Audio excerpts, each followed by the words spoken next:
দুনিয়ার জীবনটা হলো খেলতামাশা। দুনিয়ার জীবনটা কি? খেলতামাশা ছাড়া কিছুই না। দুনিয়ার জীবনটা কিছুই না, খেলতামাশা। ওয়া ইন্নাদ দারাল আখিরাতা লাহিয়াল হায়াওয়ান। আর আল্লাহ বলেন যে আখিরাতের জীবন হলো প্রকৃত জীবন। প্রকৃত জীবন কোনটা?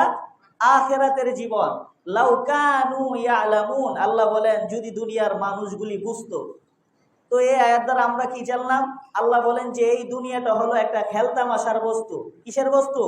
খেলতামাশার বস্তু।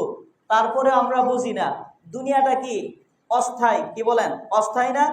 দুনিয়াতে আমরা আছি, আমরা এক সময় দুনিয়াতে থাকবো না। অর্থাৎ দুনিয়া থেকে যারাই আছে এখন তারা সবাই চলে যেতে হবে। ওয়া ইন্নাদ দারাল আখিরাতা লাহিয়াল হায়াওয়ান। আল্লাহ বলেন যে আখিরাতের জীবন হলো প্রকৃত জীবন। যে আখেরাতে আপনি ডুববেন, আখেরাতের কোনো শেষ নাই। শেষ আছে? শেষ নাই। এই আখেরাতে যেদিন পাড়া দিবেন তার থেকে নিয়ে কত বছর থাকবেন সেটা আপনিও জানেন না।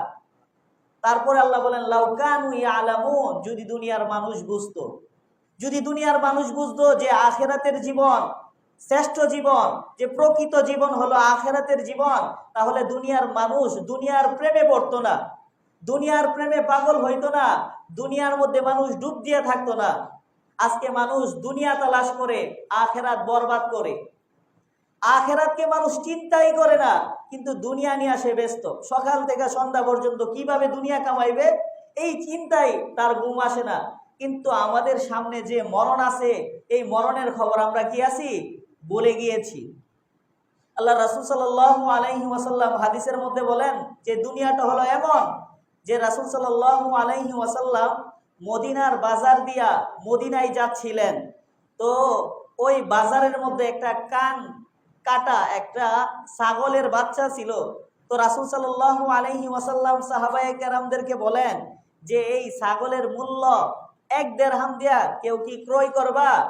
তখন সাহাবায়ে কেরাম বললেন যে আল্লাহর রাসূল, এটা আমরা 1 দিরহাম কেন? যদি এটা আমাদেরকে মাগনা দিয়া দেন তারপরে আমরা নিব না। কেন নিবা না? যে বলে এক হলো এটা মৃত, আর এক হলো যে এটার কান কাটা, এটা আমরা কেন নিব? বলে তার মালিকের কাছে এই ছাগলের বাচ্চার কোনো দাম আছে? বলে না।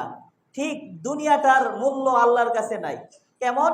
যে দুনিয়ার মূল্য যদি আল্লাহ তাআলার কাছে থাকতো তাহলে আল্লাহ তাআলা দুনিয়াতে কাফের মুশরিকদেরকে এক বেলাও খানা দিতেন না।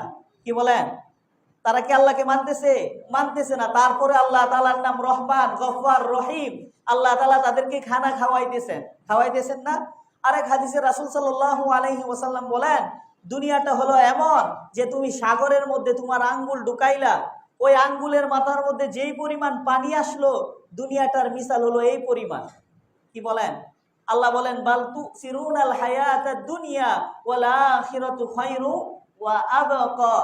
যে আমরা দুনিয়ার জীবনটারে প্রাধান্য দেই, আখেরাতের জীবনটারে প্রাধান্য দেই না। দেওয়ার দরকার কোনটা? আখেরাতের জীবন প্রাধান্য দেওয়ার দরকার, কিন্তু আমরা দুনিয়ার জীবনটাকে কি দেই? প্রাধান্য দেই।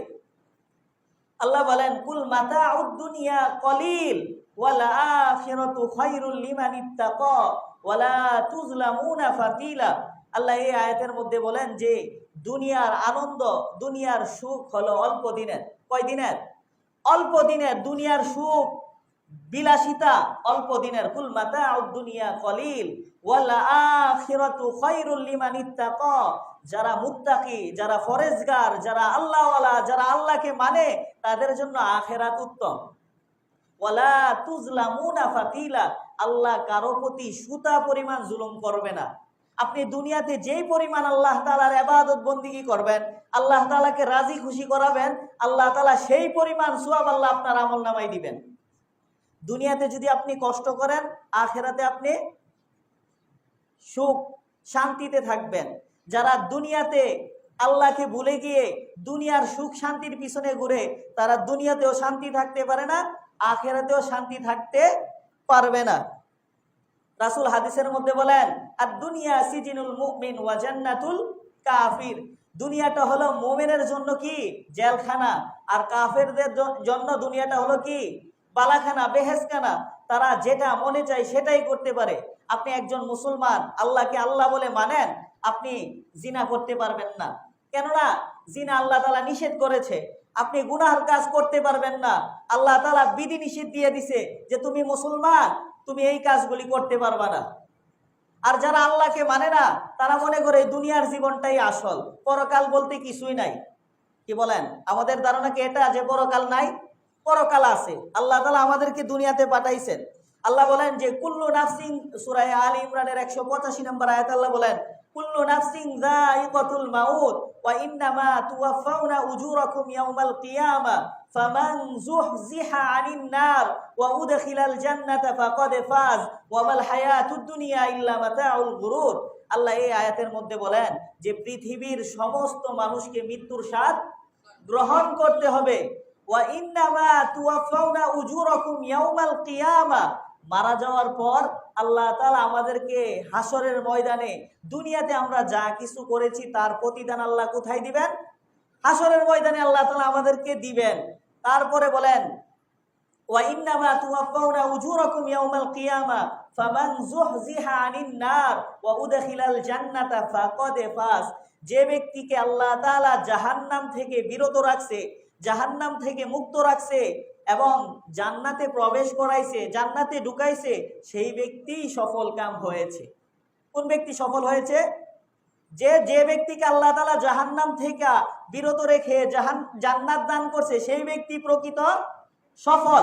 কিন্তু দুনিয়ার আমরা মানুষ, আমরা দুনিয়ার সুখ শান্তির পিছনে ঘুরি, দুনিয়ার সবাই শান্তির পিছনে ঘুরে। সকলের শান্তি একরকম না, সকলের মন মানসিকতা একরকম না। যেমন কারো কাছে টাকা থাকলে সে শান্তি মনে করে, তার জীবনটা কি সুখে শান্তিতে আছে। কারো কাছে নারী থাকলে মনে করে যে সে কি সুখ শান্তিতে আছে। কারো কাছে বাড়ি থাকলে সে মনে করে যে যে আমি সুখ শান্তিতে আছি, সে এটাকেই মনে করে যে তার এটা সফলতা। আবার কারো সব কিছু থাকার পরেও সে মনে করে যে আমার পদ দরকার, আমার চেয়ারম্যান হওয়া দরকার, আমার এমপি হওয়ার দরকার। তো দুনিয়ার মানুষের সুখ শান্তির জন্য মানুষ দুনিয়ার পিছনে ঘুরে আর মনে করে যে তার যে পদ আছে এই পদটাই তার সফলতা। যার টাকা পয়সা আছে সে মনে করে আমার এই টাকা পয়সাই কি সুখ শান্তির মূল। কি বলেন? এটার নাম সফলতা না। আল্লাহ বলেন সফলতা ওই দিন যেদিন আল্লাহ তাআলা জাহান্নাম থেকে আপনাকে বাঁচায়া জান্নাত দান করবেন, সেটাই আপনার জন্য সফলতার দিন। তারপরে আল্লাহ বলেন ওয়ামাল হায়াতুদ দুনিয়া ইল্লা মাতাউল গুরুর। আল্লাহ বলেন যে দুনিয়ার জীবনটা হলো ধোঁকা। দুনিয়ার জীবনটা কি? ধোঁকা। কিন্তু আমরা বুঝি না। বুঝি? রাসূল হাদিসের মধ্যে বলেন আকসিরু যিকরা হাযিহি মিন লাযাতিল মাউত, তোমরা বেশি বেশি মরণকে স্মরণ করো। কাকে স্মরণ করো? মরণকে স্মরণ করো। কিন্তু আমরা মরণকে ভুলে গেছি। রাসূল আরেক হাদিসের মধ্যে বলেন আমি যা জানি যদি তোমরা তা জানতে তাহলে তোমরা হাসতে না, তাহলে তোমরা এমনকি তোমাদের স্ত্রীদের কাছে যাইতে না, তোমরা দুনিয়ার প্রেমে মগ্ন থাকতা না, তোমরা আল্লাহর প্রেমে পাগল থাকতা। আল্লাহ তাআলা কোরআনে বলেন ফালিয়াজহাকু কলিলাও ওয়ালিয়াবকু কাসীরা, তোমরা কি করো? কম হাসো, বেশি কাঁদো। কিন্তু আমাদের চোখে পানি নাই, আছে? আল্লাহর জন্য আমরা কাঁদি না। রাসূল হাদিসের মধ্যে বলেন যে ব্যক্তি আল্লাহর ভয়ে কান্নাকাটি করবে ওই ব্যক্তিকে আল্লাহ তাআলা জাহান্নামে নেওয়া অসম্ভব হবে। কেমন অসম্ভব? রাসূল হাদিসের মধ্যে বলেন যে একটা লোক গরুর থেকে যখন দুধ দোহন করে, ওই দুধগুলি কি গরুর ভিতরে আবার প্রবেশ করাইতে পারে? ঢুকানোর কোনো সিস্টেম আছে? অর্থাৎ যেই দিক দিয়া দুধ বের করছে ওই দিক দিয়ে কি দুধগুলি ভিতরে প্রবেশ করাইতে পারবে? পারবে না। ঠিক একটা আল্লাহর বান্দা যখন আল্লাহর ভয়ে কান্নাকাটি করে ওই ব্যক্তিকে আল্লাহ তাআলা জাহান্নাম দান করবে না। অর্থাৎ আল্লাহ তাআলা তাকে কোথায় দান করবেন? জান্নাত দান করবেন। আমি একটা হাদিস প্রায় সময় বলি যে আল্লাহ তাআলা আরশে আজিমের নিচে 7 শ্রেণীর লোককে কি করাইবেন? ছায়া দিবেন। এর মধ্যে এক শ্রেণীর লোক হলো যারা আল্লাহ তাআলার ভয়ে কি করে? কান্নাকাটি করে। তো আমরা বেশি বেশি কি করা? আল্লাহর ভয়ে কান্নাকাটি করা। আমার জীবনের গুনাহগুলির জন্য আফসোস করা, হায় আমি কি করলাম, কি করার দরকার ছিল, আমি কি করছি, এইগুলি নিয়ে চিন্তা করা। হযরতে ওমর রাদিয়াল্লাহু তাআলা আনহু বলেন তুমি মরার আগে ময়রা দেখো, মরার আগে ময়রা দেখো, আর তোমাকে হিসাব নেওয়ার আগে তুমি তোমারে হিসাব নেও। কেমন ভাবে? আপনি মনে করেন রাতের বেলা বাতি নিবায়া বালিশের মধ্যে মাথা লাগাইয়া চিন্তা করবেন যে আমি যদি এখন মারা যাই তাহলে আল্লাহর কাছে কি জবাব দিব, কি আল্লাহর কাছে আমি কি হিসাব দিব, যে আল্লাহ তাআলা তো আমারে ৬০ বছরের জিন্দিগি দিছিল, এই জিন্দিগিতে আমি আল্লাহ তাআলাকে কতটুকু রাজি করাইছি। চিন্তা করেন একটু, মরার আগে নিজের নিয়ে কি করেন, মনে করেন আমি মারা গেছি, এই নিয়ে চিন্তা করেন। আর একটা হলো হিসাব করেন যে আমি আমার জীবনে কতদিন ভালো কাজ করেছি, কতদিন আল্লাহর হুকুম রাসূলের তরিকায় চলেছি। যদি এই হিসাবটা আমার মধ্যে আপনার মধ্যে থাকে তাহলে আমাদের জীবনটা কি হয়ে যাবে, অর্থাৎ আল্লাহ তাআলার ভয়ে পরিবর্তন হয়ে যাবে। কিন্তু আমরা এই চিন্তা আমাদের মধ্যে নাই। আল্লাহ বলেন ইয়া আইয়ুহাল্লাযীনা আমানুত্তাকুল্লাহ হাক্কা তুকাতিহি ওয়া লা তামুতুন্না ইল্লা ওয়া আনতুম মুসলিমুন। হে ঈমানদারগণ, আমি আল্লাহ তাআলাকে ভয় করো। কেমন ভয়? যথাযথ ভয়, এবং মুসলমান না হইয়া মৃত্যুবরণ করিও না। আমরা কত কাজ করি, এমন এমন কাজ করি যেই কাজের দ্বারা আমাদের ঈমান কি হয়ে যায়, চলে যায়, কিন্তু আমরা এই নিয়ে কি করি না, চিন্তা করি না। আল্লাহ তাআলা সূরা কাহফের মধ্যে বলেন আল মাল ওয়াল বানুনা জিনাতুল হায়াতিদ দুনিয়া। দুনিয়ার জীবনটা হলো আল মাল ওয়াল বানুনা জিনাতুল হায়াতিদ দুনিয়া।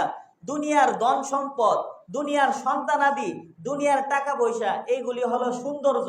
কি আপনাকে আল্লাহ তাআলা সন্তান দিছে, আল্লাহ আপনাকে মালের মালিক বানাইছে, এটা আপনার জন্য একটা কি সৌন্দর্য। ওয়াল বাকিয়াতুস সলিহাতু খায়রুন ইনদা রাব্বিকা তাওয়াবা ওয়া খায়রুন আমালা। আল্লাহ বলেন বান্দা তুমি যে নেক আমল করবা এটা স্থায়ী আল্লাহ তাআলার কাছে প্রতিদান হিসেবে উত্তম, এবং বান্দা তুমি যে আশা করবা আশা হিসেবেও কি উত্তম। কিন্তু আজকে আল্লাহ তাআলা আরেক আয়াতে বলেন যে তোমরা দুনিয়ার টাকা পয়সা ধন সম্পদ পাইয়া আমি আল্লাহরে ভুইলা যাও না।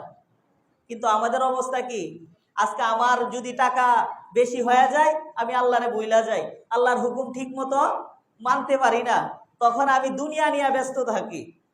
রাসূল হাদিসের মধ্যে বলেন নি'মাতানে মাগবুনুন ফীহিমা কাসীরুম মিনান নাস আস-সিহাতু ওয়াল ফারাগ। দুনিয়ার মানুষ দুইটা বিষয় উদাসীন, দুইটা বিষয় কি গাফেল। একটা হলো সুস্থতা আর একটা হলো অবসর। যে সুস্থতার সময় সে আল্লাহ তাআলার ইবাদত করে না, যখন মানুষ বিপদে পড়ে অসুস্থ হয়ে যায় তখন তার মনে চায় নামাজ পড়ার জন্য, আল্লাহর কাছে বলার জন্য। কি বলেন, সুস্থতার সময় সময়টারে কদর করে না, যখন অবসর থাকে তখন বিভিন্ন খারাপ কাজে সময়টারে ব্যয় করে। এই সময়টা যদি চিন্তা করতো তার জীবনটা পরিবর্তন হয়ে যেত।